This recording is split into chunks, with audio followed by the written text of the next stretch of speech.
का कोई मतलब ही नहीं। एक बात किनको कहूं, अब चले गए घर तो चैन आए नहीं, अंदर शक्ति राज्य में राज किया तो घर जिनके अंदर वो बैठ जाती वो चैन लेने देगी, वो नहीं घर बैठने देती, उठ खड़ा हो। अब सोचने लगे भाई मैं ये ज्ञान इस दुनिया में सुनाऊं किसको? किसी ने भी आज दिन तक ये ज्ञान सुना ही नहीं, तो मैं कहूंगा भी तो मेरे पर विश्वास कौन करेगा? तब अंदर से हुक्म होता है, वो जहां तू कथा सुनता था ना, वहां एक और भी परम धाम की आत्मा है जिसके तन का नाम है गांगजी भाई। तू ऐसे कर, जब कथा खत्म हो जाएगी तो वो आएगा, तू सड़क पे हो जाइए खड़ा, वो क्या समझेगा देवचंद्र है, फिर मैं जानू और मेरा काम जाने। बस वो सीधा उठ के चले गए, कथा खत्म हुई और गांगी भाई आ गए। ध्यान देना, अब गांगी भाई पूछता है देवचंद्र ऐसा तो यार मुझे नजर नहीं आता कि तुम्हारा कोई इतना बड़ा काम हो और तुम जैसे लगन वाले और बिल्कुल भागवत सुनना बंद कर दिया। कहते कि गांगी भाई कौन बोल रहा है? अब ये बात पकड़नी है।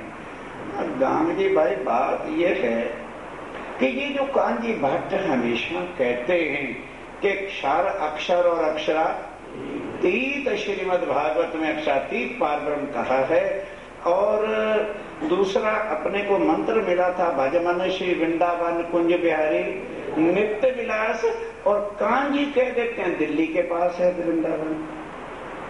तो इस ब्रह्मांड का तो महाप्रलय में नाश हो जाएगा, फिर वो नित्य वृंदावन कहां पर? अब वो बातें जो भागवत में कभी भी कांजी भट्ट ने बताई नहीं थी, फिर कहने लगे वो नित्य गोकुल कहाँ है जहाँ बाल मुकुंद है, और बांके बिहारी की वो रास लीला अखंड, श्री जमुना जी अखंड, वो सारी चीजें कहाँ पर है। फिर उसके बाद अक्षरधाम का तो वर्णन कभी उन्होंने किया ही नहीं। फिर उसके बाद अक्षरातीत रण महोत्सव, वो सारी बातें, 25 पक्ष का वर्णन ही नहीं। एकदम जो है गांगी भाई चौंका, 3-3 घंटे खड़े होकर वो सुना रहे हैं, वो सुन रहे हैं, शरीर की सुध नहीं देती, इतने मगन हो जाते हैं।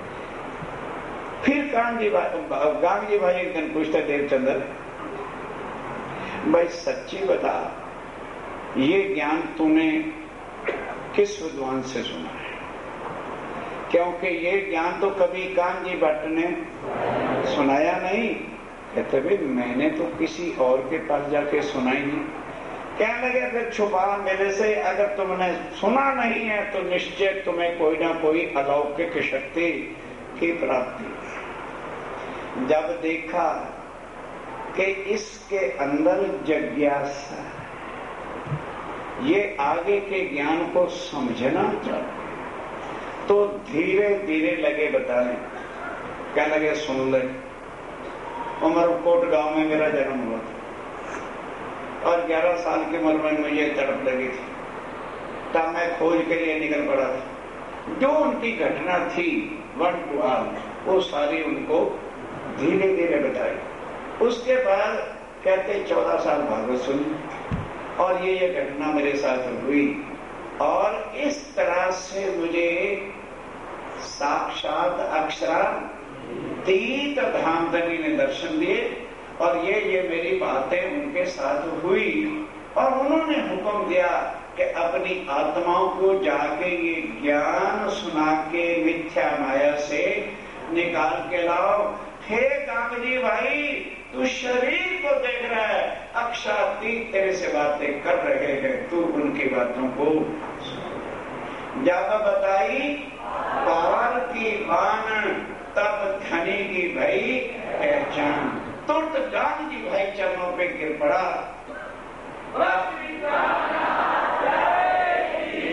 जान के धाम का धनी अपने घर ले गए, और आज भी वो बन गए। जहां जाके बिठा दिया, तन मन धन से सेवा करने लगे, और वहां से वाणी का प्रचार होने लगा। सबसे पहले गांव जी भाई का कुटुंब कबीला जो था, उनकी पत्नी का नाम भानबाई था, मतलब फॉर्मेलिटी में तुम्हें याद करा रहा हूँ। एक भाभी थी जिसका नाम हीरबाई था, एक बहू भी थी उनके श्याम जी की जिनका नाम अजबाई था। अब इस तरह से धीरे धीरे प्रचार होते होते अब ध्यान के साथ जिस तन में बैठ करके प्राणनाथ जाहिर होना है, ग्रंथों के हिसाब से होना है, वो इस देवचर्या के तन से काम पूरा नहीं होगा, क्योंकि अभी अंकुर उदय हुआ। अब धीरे धीरे होने क्या लगा कि जब देवचंद की चर्चा करते हैं, अब ध्यान देना कि राजेंद्र राय ने सोचा कि जब तक इनको ब्रिज और रास की सारी याद न आ जाएगी, तब तक इनको आगे होने वाली लीला का पता नहीं चलेगा, क्योंकि बीच में ब्रेक पड़ गया था। क्या करते हैं तो लोगों ने क्या समझा, निज नाम श्री कृष्ण जी अनादि अक्षर, यहां से कृष्ण अक्षर तिथ के साथ जुड़ गया।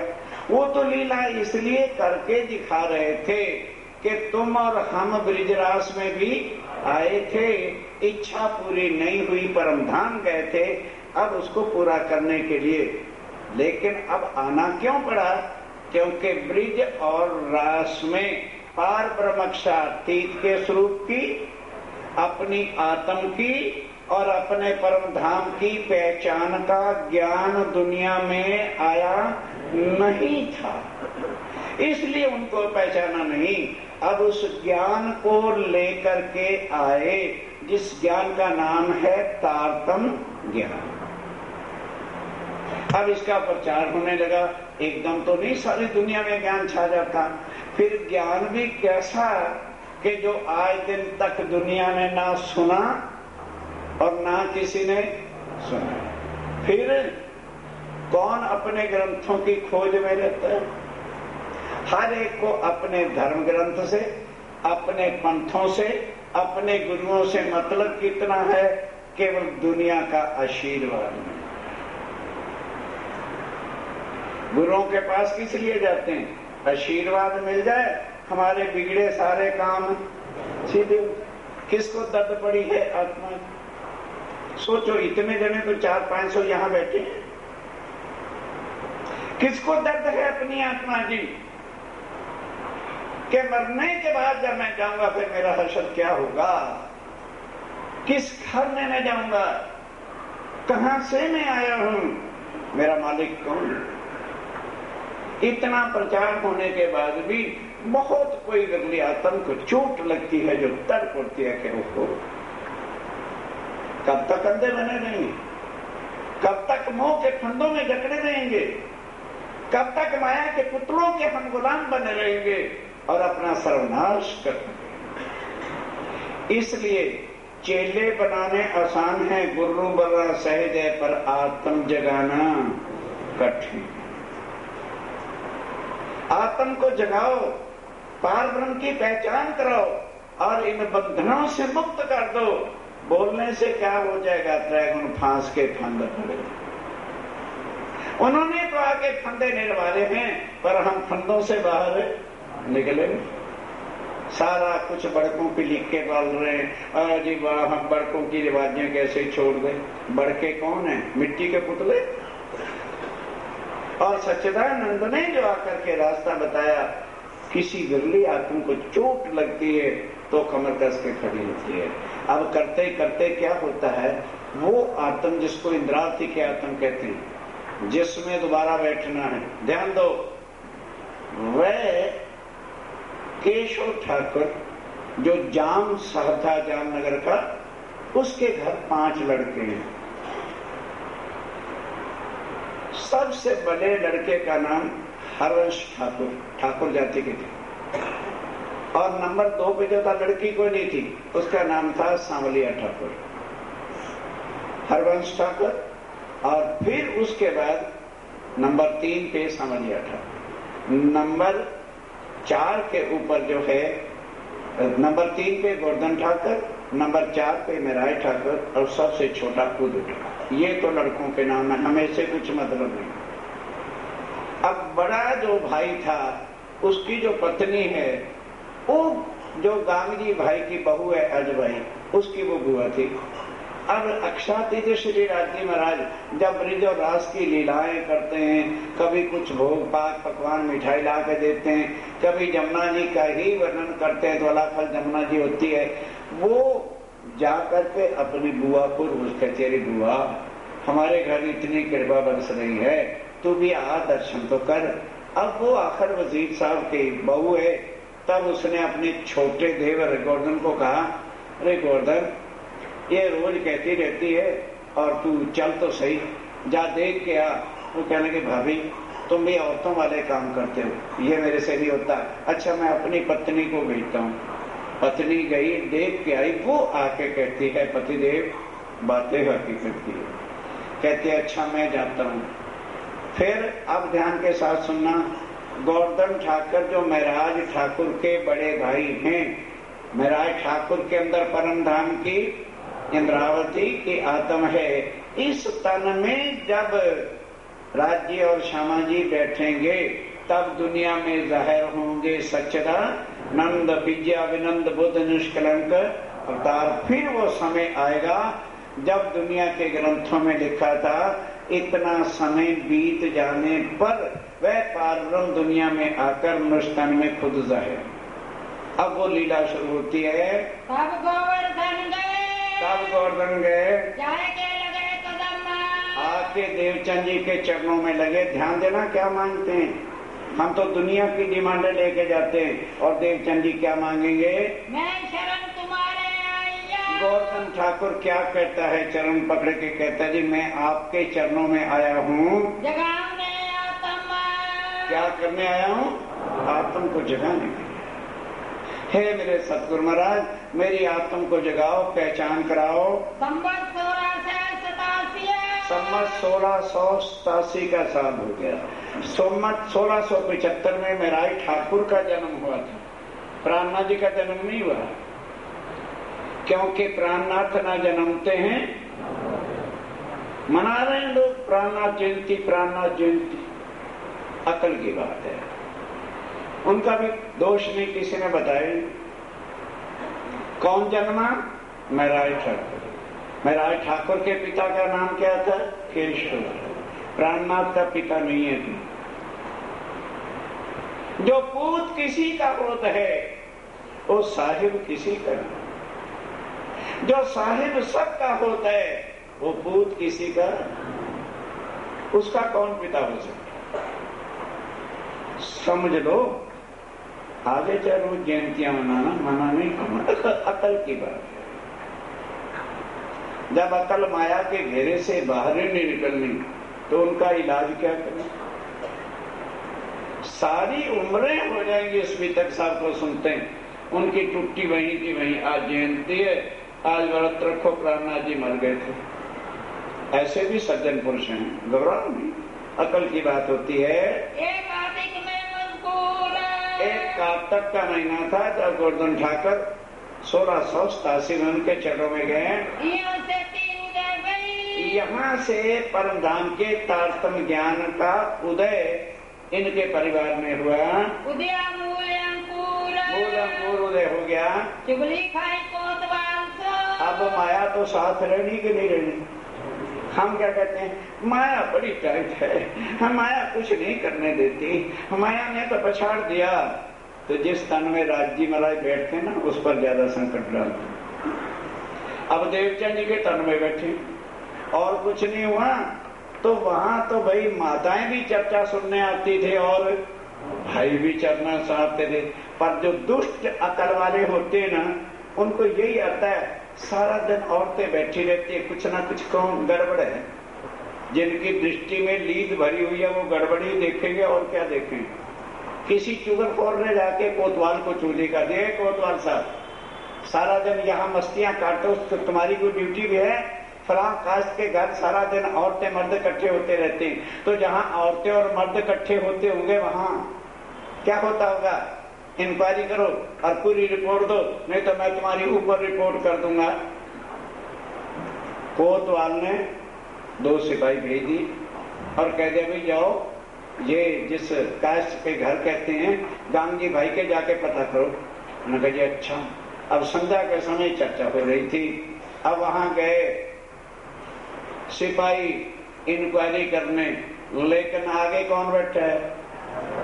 देवचंद्र नहीं बैठे, अक्षरा एक बैठे हैं। अपना हुक्म दिया तो वो दोनों जो सिपाही थे ध्यान के साथ क्या हो गया, 2 दियों के पीछे, जैसे वो लालटेन अंदर जल रहा था ना वैसे उनको एक लालटेन मिला, एक इधर दूसरा उधर चल पड़ा लालटेन के पीछे।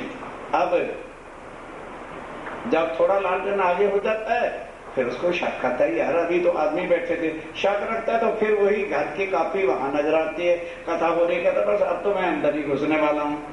करते करते करते वो घूम कहाँ रहा है, वहां जामनगर के बाहर एक कुआं था सबसे बड़ा, वो लालटेन वहां घूम रहा था और वो सारी रात उसी के पीछे घूमता रहा। दूसरा जीटी रोड पे सीधा एक स्टेट छोड़ के दूसरा धरौल स्टेट पे चलता जा रहा है। करते करते जब प्रातः हुआ तो वो जा पहुंचा दूसरी धरौल स्टेट में, तो वहां कुछ बहनें सवेरे पानी भर रही थी। तो देख के कहता है भाई ना ये तो जामनगर नहीं, ये तो मैं कहीं और निकला है। तो उनसे पूछा बहन जी क्षमा करना ये कौन सा गांव है? तो बहने भी तो तू सिपाही है ना, रात को पहले पर था कि गांजा सुबह पी रखा है, ये तेरे बाबा की स्टेट नहीं है, ये धरौल जी की स्टेट। अरे मैं 18 कोस चला है और दूसरे की जब जा खुली देखा कि दाएं तरफ कुआं है, अगर मेरा पांव रात को फिसल जाता तो बस अब उधर के घर वालों में खटपट, हमारे आदमी को लेके मर गया, वो उसको गालियां निकाल रही है, उसको निकाल रही है, उधर ये बाजा बज रहा है। सवेरे दोनों इकट्ठे हुए, जाके अपने कोतवाल को कहते हैं कोतवाल से ले लो बद्दी पुर्दी और ये ले लो पेटी सेटी, वो आदमी हमको मिल गया तो उसके टुकड़े कर देंगे, उन्होंने तो हमें भूत के वाड़े में डाल दिया था, कोई अच्छे कर्म थे जो बच के आ गए। चिंता मत करो, दुनिया की बुरी आंखें पाक दिल मोमिन का कुछ बिगाड़ ही नहीं सकती, उनके सिर पर धनी की मेहर खड़ी होती है। अब ये घटना यहाँ पर गुजरती है। पहले मिलाप गोवर्धन का। अब सबसे पहले उस परिवार में से कौन गया? गोवर्धन ठाकुर गया था। श्री देवचंद्र जी से जाके मुलाकात करी, फांसी राय के दीदार की। अब वहाँ सारी जो है वो कृष्ण लीला दर्शनों की बात होती थी और खूब आनंद की लीला होती थी। बातें घर में करे। अब वो घर में आके बातें करते, अपने भाई भी पास बैठे होते थे। तो छोटा भाई कौन था? महराज। अब जब उसने चर्चा सुनी एकदम आत्म चौंक गई। ये है प्रमाण कि किस तन में जीव है और किस तन में आत्म। सच्चिदानंद अपने पार पर खसम की बात को सुनकर टिक ही नहीं सकती, तुरंत भड़क उठेगी कि क्या लेना देना दुनिया में। आंख साथियों बैठे हैं ना, 2 मिनट के लिए आंख बंद करो सारे और देखो तुम्हारा कोई है? किसको अपना बना रखा है? ये भ्रांति है। आत्म तो चौंकती है कि नहीं, इस दुनिया में मेरा कोई भी नहीं, मेरा है तो केवल एक मेरा मालिक प्राण। अब इनके अंदर वो आत्मा बैठी हुई है, सुन करके जो है भड़क उठी और भाई से कहने लगी भाई साहब मुझे भी ले चलो।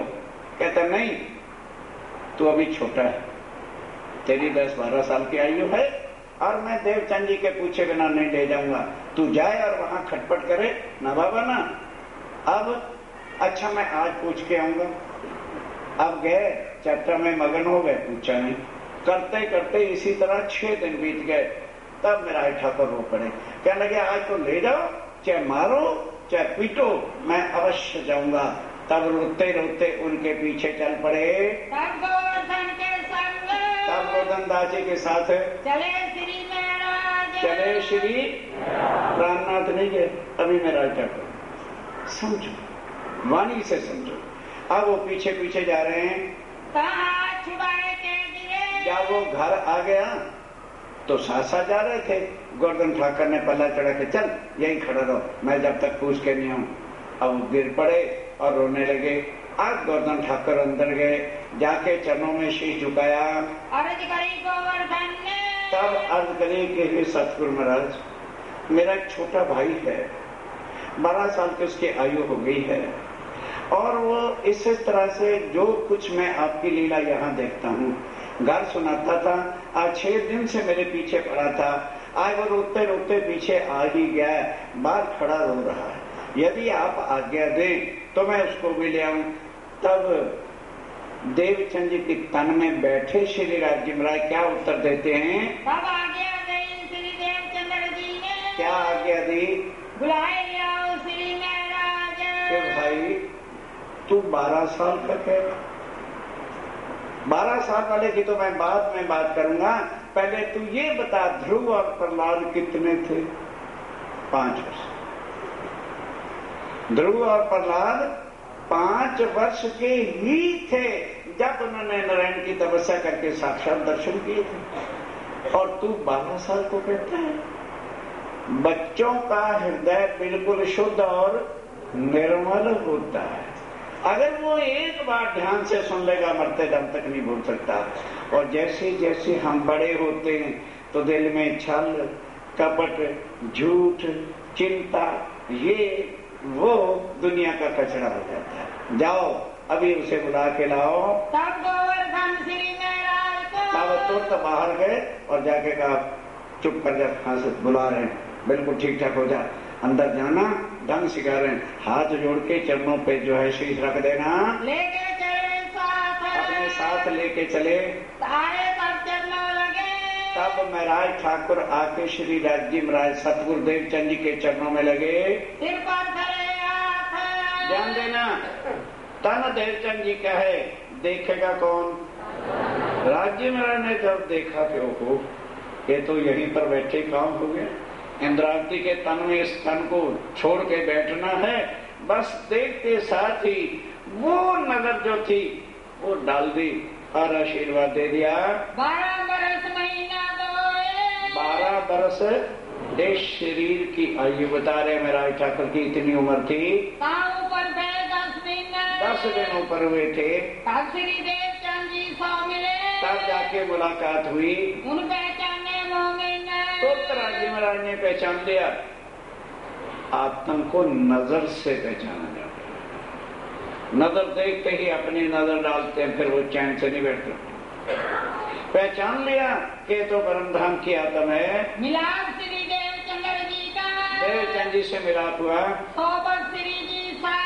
अब यहाँ से सोबत सत्संग शुरू हो जाएगा। संबत 1687 में। संबत 1687 में चरणों में आए।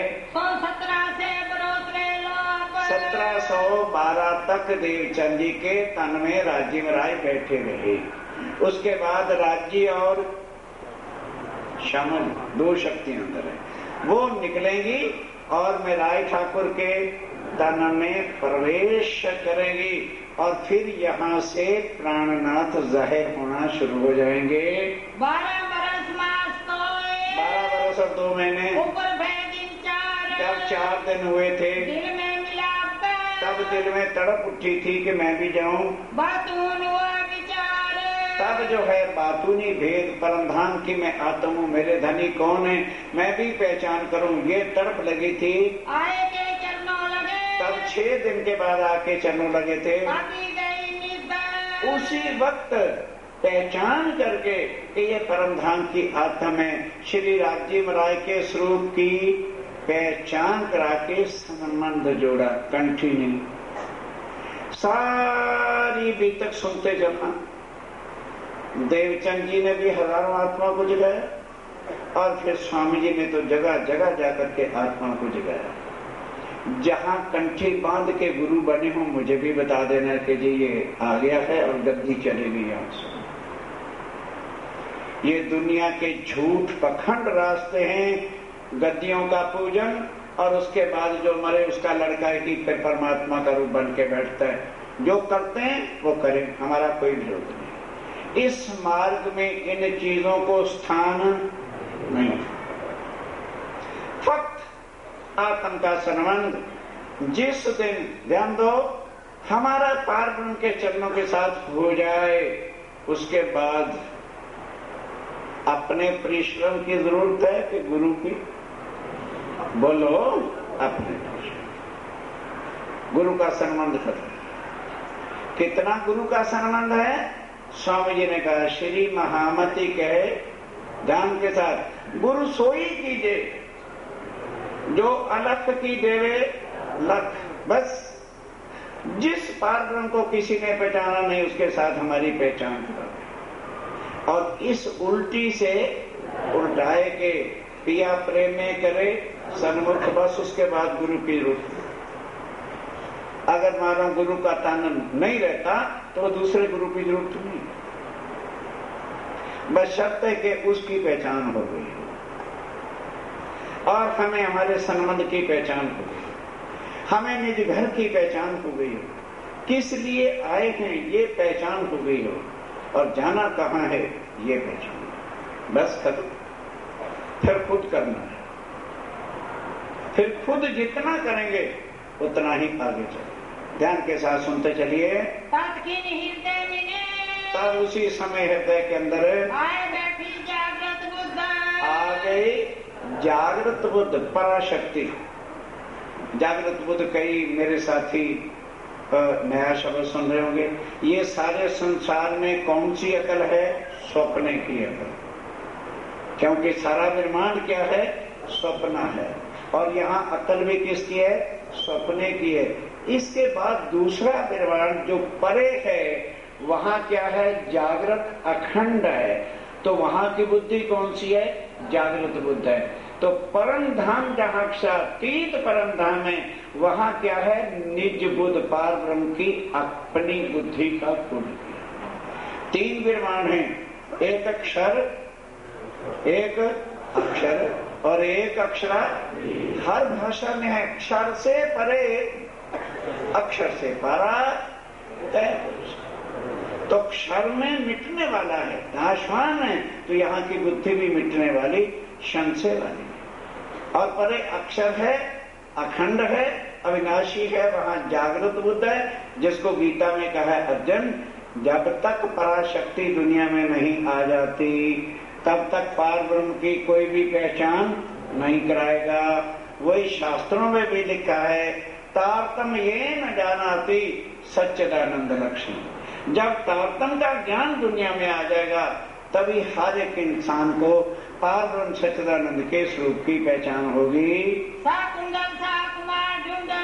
तब कहा कि दो आत्माएं जो परम धाम की मूल हैं, जब तक वो नहीं जागृत हो जाती, ये एकांत में बिठाकर देवचंद जी के तन में जो राज्य हैं वो सारा कुछ मेराय ठाकुर को बता रहे हैं कि आगे चल के, हे मेराय ठाकुर अच्छी तरह से सुन ले, मेरा तन, देवचंद जी कह रहे हैं, जब ये खत्म होगा तो मेरे अंदर जो दो शक्तियां पार ब्रह्म की बैठी हैं, एक चिदघन स्वरूप और एक आनंद स्वरूप, वो दोनों तुम्हारे अंदर बैठेंगे। और फिर तेरे तन से वो परम धाम का ज्ञान जब आएगा तब दुनिया के सब ग्रंथों का एकीकरण तेरे हाथों से होगा। सारे ग्रंथों में जो छुपे हुए भेद हैं, पार पुरख है, वो अकाल को ही पार पुरख बनाए बैठे, तो उन ग्रंथों को सत्य करेगा। ओ भाई, अकाल का महाप्रलय में नाश होगा। जिसको पार पुरख कहते हो उसका नाश नहीं होता, वो सच रहेगा। इसी तरह से ग्रंथों में, वेदों में जो लिखा है ब्रह्म सत्य जगत मिथ्या, लेकिन वेदों वाले निराकार निराकार के गुण गाते फिरते हैं। वो भी तुमने वेदों को सत्य करना है। ओ वेद वाला आंखें खोलो, वेद झूठे नहीं, तुम झूठे हो। वेद कह रहे हैं ब्रह्म सत्य है, सच्चिदानंद सबका एक है। इसी तरह से कुरान से भी जो लिखा है ला इलाहा और अल्लाह, वो अल्लाह जो है वही अक्षातीत उत्तम पुरुषपाद पुरुष है, केवल भाषा का फर्क है। इसी तरह बाइबल के अंदर जो लिखा है God creator and above than human, केवल भाषा का अंतर है। हर जगह पर अक्षर और अक्षातीत के भेद लिखे और कोई भी उसको जानता नहीं है। वो तेरे तन में जब स्वयं सच्चिदानंद बैठेंगे, सारे ग्रंथों को एक करके, सारे मानव समाज को आत्म तत्व से एक करके एक परमात्मा की पहचान कराएंगे, तब ब्रह्मांड अखंड होगा। और मेन जो आत्माएं परम धाम की शाकुंडल शाकुमार हैं, जब वो ताटम लेगी तो लेन मिट करके फजर, तब ब्रह्मांड अखंड होगा। हम घर को जाएंगे, तब उस समय अभी बालपना था, सुन करके चित्त में तो लेते गए और कहने लगे जब आगे होगा देखी जाएगी, अभी तो सुनते चलो। इशारे से सबको समझा दिया कि आगे तेरे तन से क्या क्या होने वाला है।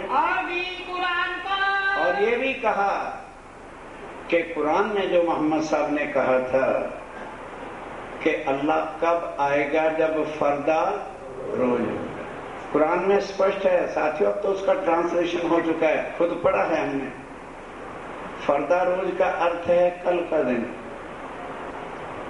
तो कल कब होगा? जब एक दिन और एक रात बीतेगी। तो दुनिया के साल 1000, खुदा का दिन 1, दुनिया के साल 100, खुदा की रात 11वीं सदी जब होगी, अल्लाह ताला दुनिया में जाहिर होगा। वही समय शास्त्रों से लिखा है, वही समय बाइबल से लिखा है, वही समय कभी जिन्हें लिखा जब बीतेगा 5005 तब आएगा पार ब्रह्म साचा।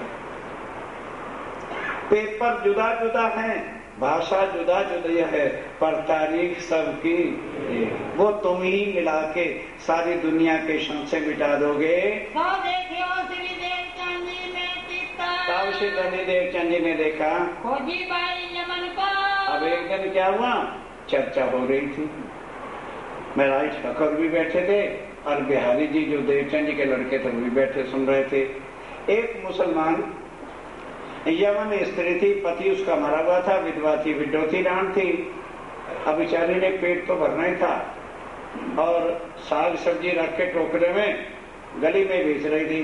आलू ले लो, अदरक ले लो, मिर्च ले लो, पालक ले लो, जैसे पालक और सब्जी वाले बेचते हैं। राज्य महाराज देवचंद जी के तन में बैठे हैं, आवाज सुनी, कहने लगे गांव जी भाई जा, बाहर कौन है, जल्दी बुला के ला, ये परम धाम की आतम है। और दुखी तन में बैठ करके क्या करते फिर, जल्दी बुला के लाओ। बुलाया, उसको उसकी पहचान कराई, कलमे का अर्थ बता के तारतम का ज्ञान बताया और बताया तेरी आत्मा परम धाम की रही पाई की भाषा। अब महाराज ठाकुर वही बैठे थे, नहीं रह सके, कहने लगे जी क्या मुसलमानों में भी अपनी आत्माएं आएगी? ये प्रश्न क्या? उत्तर सुनिए। तब देवचंद जी ने क्या उत्तर दिया? कोई वासना जाना। कहने लगे भाई आत्मा तो ना हिंदू है ना मुसलमान, ये तो शरीरों का चक्कर है जहां दुनिया भूली हुई है। फिर उन तनों में जो है आत्म कम बैठती है जो तन मांस खाते। साथियों अभी 4-5 दिन मैं पहले दिन से नहीं कहना चाहता था, ब्रह्म ज्ञान के लिए तपस्या नहीं करनी पड़ेगी, हृदय शुद्ध करना पड़ेगा, यही सबसे बड़ी तपस्या है।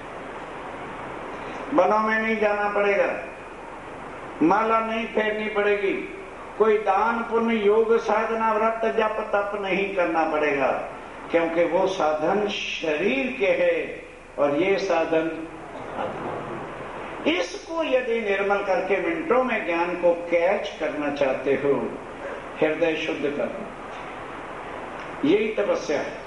यही माला है, यही व्रत है, यही तप है। बीड़ी सिगरेट यदि कोई पीता है, यहां आज से प्रण कर लो, एक तरफ बीड़ी है और एक तरफ पारब्रह्म है। प्रतिज्ञा कर लो, मर जाएंगे आज के बाद बीड़ी नहीं पिएंगे। नंबर 2, बीड़ी तंबाकू या कोई खाता भी है, छोड़, उसकी जहर अंदर जाके बुद्धि का नाश करती है। नंबर 2, मांस नहीं खाना, चाहे वो किसी का है। यदि कबूतर, तीतर, मुर्गा इत्यादि खाएंगे तो रक्त पशुओं का, बोलो बोलो बोलो, रक्त तो पशुओं का अंदर है, तो फिर जैसा खाओगे अन्न। इसलिए आज मानव राक्षस हो गया कि शायद कोई बचा हो, नहीं तो अंडे के बिना तो नाश्ता नहीं, और मीट के ब्रेड के बिना रोटी अच्छी लगती नहीं। तो शक्ल तो जरूर इंसान की रहेगी, आदतें पशु। फिर ब्रह्म ज्ञान नहीं सुना जाए, क्योंकि जिसमें अंदर कैच करना है उसी को फ्यूज कर रखा है, तो पकड़ेगा को। बनों में नहीं जाना, यही हृदय को निर्मल है। नंबर 3, वैश्या औरतों का भोग नहीं करना, नहीं तो रक्त पर मलिनता होती है। नंबर 4, शराब नहीं, बुद्धि का नाश कर। 4 चीजें छोड़ दो। अभी 20-22 दिन और 24 दिन चलता है, आजमा के देख लेना आज के विचार क्या थे और 20 दिन के विचार क्या होंगे, क्योंकि हृदय बिल्कुल शुद्ध हो जाएगा, निर्मल हो जाएगा, सोचना भी तुम्हारा शुद्ध और निर्मल। तब दुनिया की ठगबाजी, रिश्ते लेना देना, गरीबों का खून चूसना, लाख यत्न करना नहीं कर सकते। अंदर बकरे जो हैं ये वो करा रहे हैं, अंदर तिरते बड़े और बड़े बड़े मुर्गियों की टांगे जो खा रखी हैं वो लड़ा रहे हैं। कुछ नहीं करना, फिर सुनो चर्चा और समझो मिनटों में आत्म कैसे चलती है कि ये निराकार है, ये आगे योग माया का ब्रह्मांड है, वहां कृष्ण बैठे, कोई मतलब नहीं, उससे आगे निकल चलो अक्षर ब्रह्म का धाम है, उससे आगे निकलो तो अक्षरातीत पार पुरुष का, मेरे पति का, मेरे धाम का महल, इतने में सोता था। कोई कठिन नहीं, कोई कठिन नहीं है, करके देखो, समय के देखो, आजमा के देखो। ये सच्चिदानंद का ज्ञान है कि यह मन घंट बनाए। फिर हर ग्रंथों के प्रमाण से एक एक चीज जो है समझिए, और इनके कुरान में, और मुसलमानों के कुरान में है अपनी पहचान। कहते हैं कुरान के अंदर भी परम धाम का, ब्रह्म सिद्धियों का आना।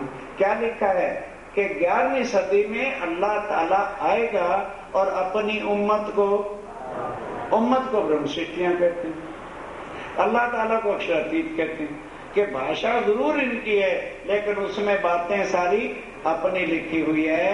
निधि जो चर्चा सुनाते, इस तरह जो चर्चा सुनते थे, मिलके डोले प्रार्थना। अब दोनों भाई मिलके, कौन, गोवर्धन ठाकुर और, अब दोनों मिलके आते हैं, दोनों चर्चा सुनते हैं, दोनों घर से जाते हैं, मानो 2 रिश्ते की बात हो गई।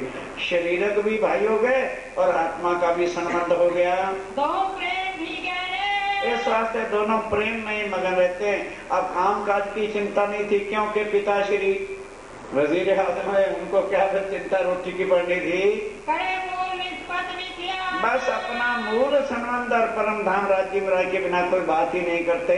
घर से चले दो मिलके, दोनों जने मिलके चलते हैं आगे मिलकर साथ है। और मिलकर के घर आते हैं, मिलकर के बैठते उठते सब बातें करते हैं। अब इसके बाद क्या होता है वो कल टाइम हो गया, आगे नहीं बढ़ूंगा, चिंता मत करिए। अब यहाँ प्रसंग, दोनों भाई सतगुरु देवचंद जी के चरणों में चले गए, परम धाम की आत्म तत्व की चर्चा सुनते हैं। उससे शरीर के नाते भूल गया भाई है क्या है। बस एक आत्म के हम दोनों संबंधी हैं। इस भाव से उठना बैठना खाना पीना एक भाव होता चला गया। जरा घर से चले दो मिलके, घर से चले दो मिलके, आवे मिलकर साथ, आए मिलकर साथ, बांध्यो चित अति है तसो, बांध्यो चित अति है तसो, दो नाते की बात, दो नाते की बात, दो बोलो श्री राम। प्यारे सुंदर सा जी 1 मिनट में एक बात का निर्णय करो, उसके बाद जी बोलेंगे भोग लगना है, अभी भोग लगेगा। कि कल कुछ सुंदर साथ ने कहा था कि महाराज जी इतवार को प्रोग्राम दिन में रखा जाए। फिर कुछ सुंदर साथ ने आज